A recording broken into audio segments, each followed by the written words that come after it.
Mais nous recevons ce matin la députée du Pas-de-Calais et présidente du groupe Rassemblement National à l'Assemblée nationale. Vos questions au 01 45 24 7000 et sur l'application de Radio France. Marine Le Pen, bonjour. Bonjour. Bonjour. Et bienvenue sur Inter. Beaucoup de questions à aborder avec vous ce matin. Ce discours très virulent contre l'Union européenne que vous avez prononcé lundi dans le Loiret en présence de Viktor Orban et de Matteo Salvini notamment. On parlera de la situation budgétaire de la France, de votre candidature en suspens à la présidentielle. Mais on commence avec les conséquences du drame de Nogent, l'agression mortelle d'une assistante d'éducation tuée à coups de couteau par un élève de 14 ans lors d'un contrôle inopiné des sacs menés par les gendarmes à l'entrée du collège. Emmanuel Macron, François Bayrou ont tout de suite annoncé des mesures pour lutter contre ce fléau des armes blanches chez les jeunes. Quelles sont vos propositions à vous pour l'endiguer, ce fléau ? Alors, d'abord, permettez-moi de pointer du doigt tout de même la contradiction qui existe dans ce gouvernement, parce que, en quelques mots, aujourd'hui, j'entends le Premier ministre, le Président de la République vouloir interdire l'achat de couteaux sur Internet. Il y a quelques semaines, ils annonçaient une expérimentation pour condamner les porteurs d'armes blanches, ce qui est interdit, sans raison valable, dans l'espace public, à une amende forfaitaire. Donc il y a un moment, vous voyez, il y a une contradiction totale. Est-ce que on considère, comme moi, que le port d'armes blanches est un fait de société qui doit être évidemment combattu avec un très grand sérieux, ou est-ce qu'on considère que c'est anodin et qu'une simple amende forfaitaire suffit en réalité quand vous êtes face à des gens qui sont porteurs de cela? Donc la première des choses, c'est d'appliquer la législation sur le port d'armes illégal, parce que c'est devenu commun. Et d'ailleurs, quand vous interviewez des jeunes, ils disent mais tout le monde en fait a une arme blanche dans la poche, dans le cas de c'est tout à fait légitime et c'est tout à fait normal. Donc non, c'est interdit, c'est terriblement dangereux et c'est évidemment absolument interdit. Mais comment vous faites objectivement? Après, il n'y a pas de solution miracle, parce qu'effectivement des couteaux, il y en a dans la cuisine. Donc comment on fait? Non, mais ça c'est au gouvernement qu'il faut dire ça. C'est eux qui veulent interdire la vente d'armes blanches, alors que effectivement c'était un couteau de cuisine d'ailleurs en l'occurrence. Ça veut dire que on ne peut pas considérer comme anodin le fait de porter une arme blanche dans l'espace public. Ça veut dire qu'il faut donner des consignes au procureur, à la police et au procureur pour qu'à chaque fois que quelqu'un est pris avec une arme blanche, eh bien il aille devant le tribunal correctionnel. Parce que encore une fois, ce sont des choses qui sont graves et qui n'existaient pas avant. Deuxièmement, je pense qu'il y a un problème fondamental de vouloir à tout prix, et ça a été une philosophie depuis de nombreuses années, maintenir les élèves violents et gravement perturbateurs dans l'enseignement classique. C'est-à-dire que quand des élèves sont violents ou gravement perturbateurs, eh bien, il faut qu'ils puissent être dirigés vers des établissements qui sont adaptés aux problèmes de discipline qui sont les leurs. Troisièmement, je pense parce que je pense que c'est une situation globale. Comme je l'ai fait lors de la dernière présidentielle, je suis très attaché à ce qu'il y ait un grand processus de resacralisation de l'intégrité physique. Aujourd'hui, et d'ailleurs, c'est venu confirmer en réalité ce sentiment, la déclaration du procureur. Aujourd'hui, la vie n'est plus sacrée. L'intégrité physique de l'autre n'est plus sacrée. Et donc, il faut resacraliser ça par un durcissement non pas des peines d'ailleurs, mais en réalité de l'aménagement des peines en cas d'atteinte d'atteinte à l'intégrité physique ayant entraîné une peine égale ou supérieure. Marine Le Pen, pour qu'on comprenne bien ce que vous dites, vous estimez que si un couteau est retrouvé sur un élève, ça ne doit pas être le conseil de discipline, ça doit être le tribunal. C'est ce que vous avez déclaré hier. Non mais, donc que Madame Borne considère que le fait d'avoir une arme blanche sur soi à l'école, qui est, je le rappelle, une infraction qui est condamnée jusqu'à 45 000 € d'amende et 3 ans de prison, eh bien, ne doivent entraîner qu'un passage devant le conseil de discipline. Oui, ça pose un problème, en effet. Oui. Donc vous, c'est au tribunal. Donc, pour être très clair, un môme de 12, 13, 14 ans, on le voit avec un couteau, il va directement au tribunal. Ce que je veux dire, c'est que vous connaissez la situation de la justice, vous savez que la justice, ils sont débordés, ils croulent sous les dossiers. On va envoyer un gamin de 13, 14 ans, quand on trouve un Opinel dans son sac, devant les tribunaux. Est-ce que c'est réaliste? Oui, parce que je vais vous dire, je plaide là encore, et je vois que j'ai réussi à convaincre certains dans la classe politique pour le système néerlandais, c'est-à-dire la mise en œuvre de peines courtes, mais fermes, dès le premier délit grave pour les mineurs. Parce que la réalité, c'est que le parcours de délinquance est un parcours d'impunité, qui fait que arrivé à la majorité, eh bien ça tombe dessus, ça leur tombe dessus avec des peines de prison fermes, avec des faits qui sont extrêmement graves et qui auraient pu être évités. Donc un gamin de 13 ans, mais vraiment, parce qu'on entend ce que vous dites, mais un gamin de 14 ans qu'on trouve avec un couteau dans son sac, il va en prison. Vous êtes en train de me... Mais non. Mais des peines courtes. Mais non, un gamin de 13 ans, jusqu'à 13 ans, il ne va pas en prison parce que je n'ai pas évoqué devant vous la modification du droit pénal dans le domaine de la minorité. Ce que je veux dire, c'est qu'il faut qu'il y ait une réponse qui soit extrêmement ferme et extrêmement rapide. Or, ça n'est pas le cas. Il n'y a même pas de réponse. C'est même pas qu'elle n'est pas ferme ou pas rapide. Elle n'existe pas, en fait. Il y a zéro réponse. Et Madame Borne, elle nous dit, il faut un conseil de discipline. Et Madame Pécresse, qui en rajoute... Dans la mairie. Qui en rajoute dans l'absurdité, dit il faut que le conseil de discipline soit dirigé par le maire de la ville. Louis Alliot, il va être content, vous voyez, il a 100 000 habitants, s'il passe sa vie à faire des conseils de discipline, il n'est pas sorti et je pense que les habitants vont pas être très contents. Non mais il faut arrêter avec le concours Lépine des propositions les plus stupides qui soient. Et puis il y a évidemment le sujet de la responsabilisation des parents. Voilà, ça c'est un sujet majeur parce que quoi qu'on en dise, quand on est parent, eh bien on a une obligation de surveillance. Et il y a un article dans le Code pénal, l'article 227-17, qui dit que s'il y a un défaut de surveillance qui compromet la santé, la sécurité ou la moralité de l'enfant, eh bien les parents sont responsables. Cet article-là n'est quasiment jamais utilisé. Donc on a un arsenal juridique, utilisons-le et arrêtons de vouloir inventer des nouvelles choses qui sont de surcroît inefficaces. Par ailleurs, Emmanuel Macron a annoncé hier qu'il voulait aller vite et interdire les réseaux sociaux aux moins de 15 ans. Êtes-vous là d'accord avec lui ? Mais moi, c'est la fiabilité, si vous voulez. On est en train de travailler sur ce sujet, parce que la réalité, c'est que ça n'est qu'à l'achat, en passant un accord avec les différentes plateformes, que l'on pourrait limiter en réalité l'accès des mineurs. Encore faut-il que les parents jouent le jeu, parce que si les parents achètent le portable à leur nom et le donnent à leur enfant, eh ben en réalité, on ne pourra rien faire. Voilà, c'est ça. Donc les parents ont un rôle absolument essentiel. Et peut-être c'est bon de le redire d'ailleurs, parce que pendant des années, on a en quelque sorte écarté les parents de l'éducation de leurs enfants et je pense qu'il est vraiment temps de les responsabiliser à nouveau en disant qu'ils sont responsables. C'est pas seulement une responsabilité virtuelle. Ils ont une vraie responsabilité. Mais ça veut dire aux parents ou interdire aux parents les portables, d'acheter des portables. Non, mais il faut arrêter qu'interdire tout. Non, mais parce que vous dites il faut responsabiliser. Non, mais parce que c'est un vrai fléau. Vous le savez que c'est un vrai fléau. Mais je veux dire, il y a aujourd'hui beaucoup de jeunes de 13-14 ans qui passent 2 heures sur TikTok par jour. On fait comment ? C'est un fléau parce que ça a une influence sur la manière dont le cerveau de nos enfants se construit. Bon, il y a aujourd'hui beaucoup de jeunes parents, je vous le dis, qui ont pris conscience de cela et qui interdisent les écrans à leurs enfants. Voilà. Donc c'est cela en fait. On ne pourra pas faire une société où en réalité c'est par l'interdiction, la contrainte et sans les parents qu'on arrivera à obtenir des résultats. Donc c'est cela à mon avis la chose à faire. Et le couteau n'est pas responsable en lui-même. Vous voyez ce que je veux dire ? C'est celui qui le porte qui est responsable. De la même manière que quand des gens avec une voiture foncent dans une foule, c'est pas la voiture qui est responsable, c'est le conducteur de la voiture. Venons-en à votre actualité, Marine Le Pen. Lundi, vous rassembliez dans le Loiret, 1 an après les européennes.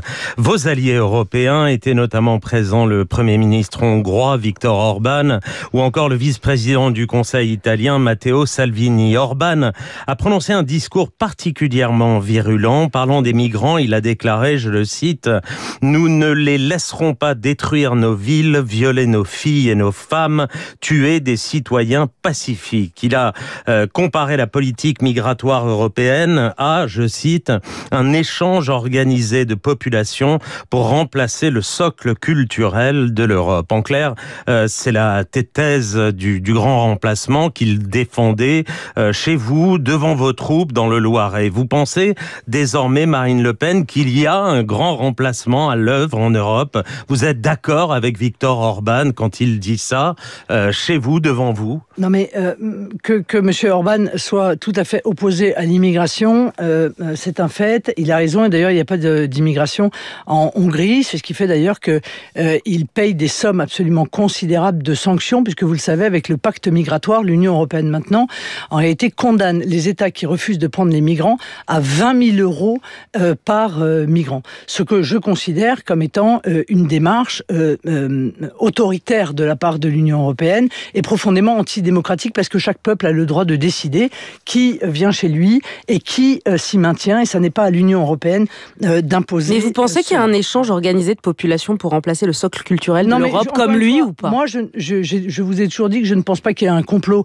Je pense qu'il y a une politique d'immigration qui est idéologique, qui est irresponsable de la part de nos dirigeants, qui est la conséquence de leur aveuglement, qui est la conséquence de leur laxisme, de leur manque total de courage, parce qu'il faut, pour s'attaquer au problème migratoire et ne pas laisser les choses se dérouler comme elles se déroulent, il faut du courage. Voilà. Donc et qui risque de mener à un grand emplacement culturel. Chacun pense ce qu'il veut, mais si vous voulez, nous sommes des souverainistes. La souveraineté, en fait, c'est être d'accord sur le fait qu'on a le droit de pas être d'accord entre soi. Vous voyez, c'est ça en fait le principe. Donc du souverainisme. vous n'êtes pas totalement d'accord sur la ligne de Viktor Orban? Non, mais moi je suis d'accord sur le refus de Viktor Orban de laisser entrer dans son pays une immigration dérégulée, une immigration massive, parce que je vois très bien ce que cette immigration dérégulée et massive a fait à notre pays. Voilà, sur nos comptes sociaux, sur la sécurité. Ça, on entend, mais vous marquez une différence. Les problèmes sur les problèmes culturels qui peuvent être le fait de cette immigration massive. Donc, alors que d'autres pays regardent la France et se disent « j'ai pas envie d'être la France », je peux comprendre, ouais. Pourquoi ? Parce que je vous dis que la France est un des pays qui a subi une immigration absolument massive et qu'il y a des tas de pays en Europe qui, regardant la France, se disent « je n'ai pas envie que mon pays subisse ce que subit la France aujourd'hui ». Vous avez, dans votre discours, pour le coup, vous aussi, été assez virulente, très virulente même, contre l'Union européenne. Ça faisait longtemps qu'on vous avait pas entendu aussi déchaîner contre l'Union européenne. L'Union européenne coche toutes les cases. C'est un empire marchand, wokiste, ultralibéral, et parce que c'est sa nature, sa volonté, c'est un empire contre nos nations, c'est un empire qui manipule, menace des désordres, impose et opprime. Ça fait longtemps qu'on ne vous a pas entendu dire ça à ce point. Un an, pas à peu près. J'ai dû dire ça aux élections européennes, en fait, il y a un an. Quand on entend de telles phrases, on se dit que vous avez renié avec vos premières amours de 2017, c'est-à-dire le Frexit. Mais pourquoi ? Mais parce que... Mais enfin, c'est quand même étonnant. Il y a quand même une démarche étonnante de la part de la classe politique et journalistique qui consiste à considérer que l'alternance ne peut pas exister. Voilà, c'est intégré dans vos cerveaux qu'il n'y a pas d'alternance. There is no alternative, comme disaient les Britanniques. Eh bien, il y a une alternance possible. Il y a une alternative possible. Et elle peut intervenir par l'intermédiaire de la démocratie. Et d'ailleurs, c'est sain, parce que précisément, c'est ça la démocratie. C'est la possibilité qu'il existe une politique alternative. Or, nous nous battons au Parlement européen avec un certain nombre de succès contre toutes ces politiques que nous considérons comme toxiques. Là, on a vu le Parlement européen caler à plusieurs reprises la directive Omnibus qui revient sur un certain nombre de normes imposées aux industries qui ont failli tuer nos industries. Les sanctions contre nos constructeurs automobiles qui ont été abandonnés, c'est 450 millions que n'auront pas à payer nos constructeurs automobiles. Mais c'est la question... aujourd'hui, on a réussi à créer un doute au Parlement européen sur l'interdiction des voitures thermiques. On avance. Marine Le Pen, la question, c'est une question de ligne. Quand vous dites que c'est une machine bureaucratique froide, un personnel autoritaire dans l'âme qui est profondément wokiste et ultralibéral, la cohérence voudrait dire que, et vous l'aviez dit dans le passé, on en sort. Non mais pardon, mais je suis extrêmement sévère avec Emmanuel Macron. J'entends pas sortir de la France, vous voyez. Je compte pas partir, je compte rester. Je compte faire ce qu'on fait dans une démocratie, c'est-à-dire lutter, combattre avec des idées pour permettre à une majorité de Français de choisir une politique alternative. Nous faisons la même chose en Europe. Et nous avons enregistré, parce que nos idées avancent, parce qu'avec l'ensemble de nos alliés qui représentent des millions d'Européens, eh bien, nous faisons avancer nos idées. En France, nous les faisons avancer. Nous avons sauvé la loi du plomb, qui allégeait les contraintes sur les agriculteurs. Nous avons supprimé les zones à faible émission qui interdisaient à un certain nombre de Français de pouvoir se rendre dans les centres-villes des grandes villes. Nous avons limité la loi ZAN qui interdisait la construction, et notamment là en ce qui concerne la limitation, les interdictions de construction d'entreprises. Donc nos idées avancent, nous nous battons pour elles avec un très grand succès, et on va continuer à le faire jusqu'à la victoire. Sur la ligne politique, là aussi, non mais c'est vrai, on essaye de comprendre où vous vous situez. François Bayrou veut trouver 40 milliards d'économies face à un déficit public de près de 6%. Déclaration étonnante du député RN Jean-Philippe Tanguy, qui louait mardi la règle d'or des 3% de déficit, outil particulièrement efficace. 3% de déficit, c'est la limite fixée par l'Union européenne. Vous vous convertissez à l'orthodoxie budgétaire ? Non. À la rigueur ? Non, mais vous savez, moi j'ai toujours considéré que tout ce qui était une limitation aux droits des parlements devait être regardé avec beaucoup de précautions. Donc 3%, ça a été décidé sur un coin de table, ça peut être 4%. Le sujet n'est pas vraiment là. Le sujet, c'est qu'aujourd'hui, nous avons 3300 milliards d'euros de dette, 1000 milliards d'euros qui ont été créés par Emmanuel Macron en l'espace de 8 ans. Or, on voit bien on est parti dans le grand n'importe quoi. Voilà. Et le grand n'importe quoi, ça a des conséquences sur la vie quotidienne des Français. Donc, ce que nous disons, c'est que nous devons réfléchir peut-être à une règle d'or qui permettrait d'équilibrer les dépenses de fonctionnement pour préserver les dépenses d'investissement. C'est-à-dire préserver ce qui prépare l'avenir et essayer de résoudre ce qui obère l'avenir. Voilà ce que nous disons. Hors du gras, il y en a.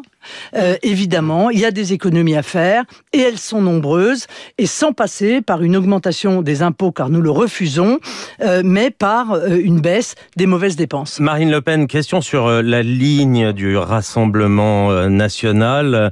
Deux stratégies différentes au sein de votre parti, l'une que vous incarnez dans le Loiret avec Viktor Orban et Matteo Salvini, et l'autre incarnée par Jordan Bardella qui s'affiche avec des chefs d'entreprise, défend une ligne économique de plus en plus libérale. Il prend pour modèle Giorgia Meloni.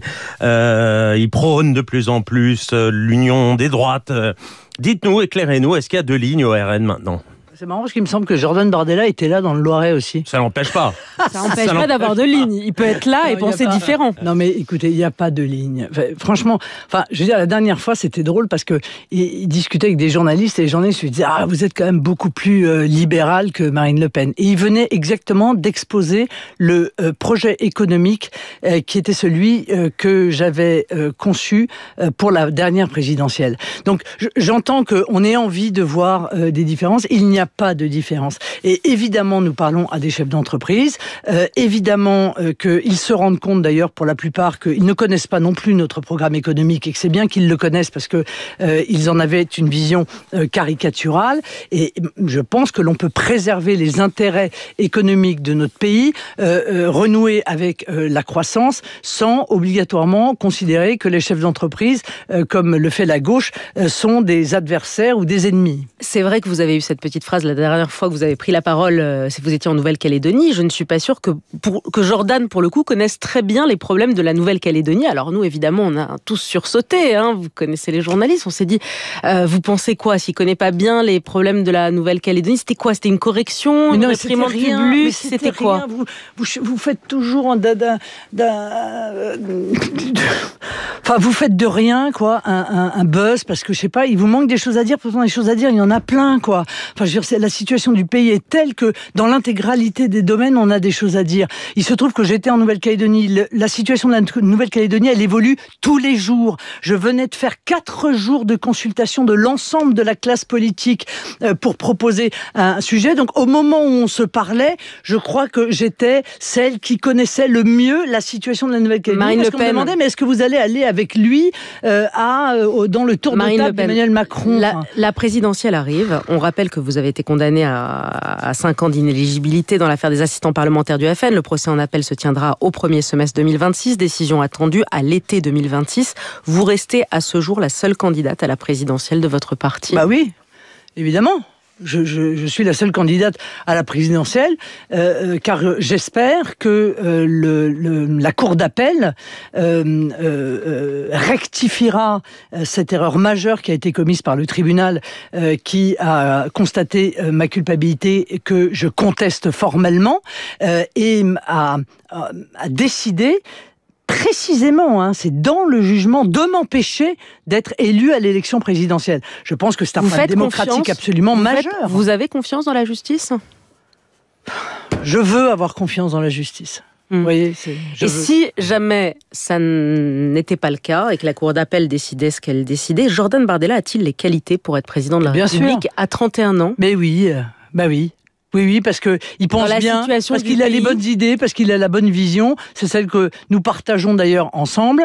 Donc voilà, les choses sont très claires. Nous allons mener campagne présidentielle jusqu'à la décision de la Cour d'appel. Et si jamais, par extraordinaire, la Cour d'appel décide de m'empêcher d'être candidate, ce qui sera un scandale mondial, nous continuerons à faire campagne à la présidentielle. Avec lui. Avec lui, bien sûr. Un mot sur Gaza. Lundi, Emmanuel Macron estimait que le blocus humanitaire y était un scandale et une honte.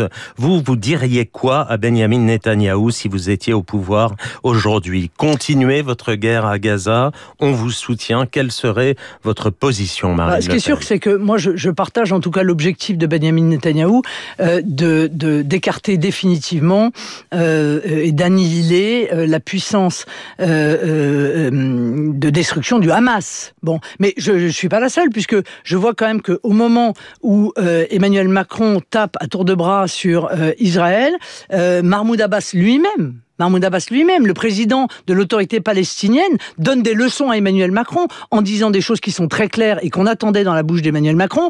1, il faut libérer les otages. 2, il faut que le Hamas sorte de Gaza et qu'il n'ait plus aucune influence politique demain. Et c'est exactement les conditions que j'ai posées, moi, pour commencer à réfléchir potentiellement à la reconnaissance d'un État palestinien que je défends.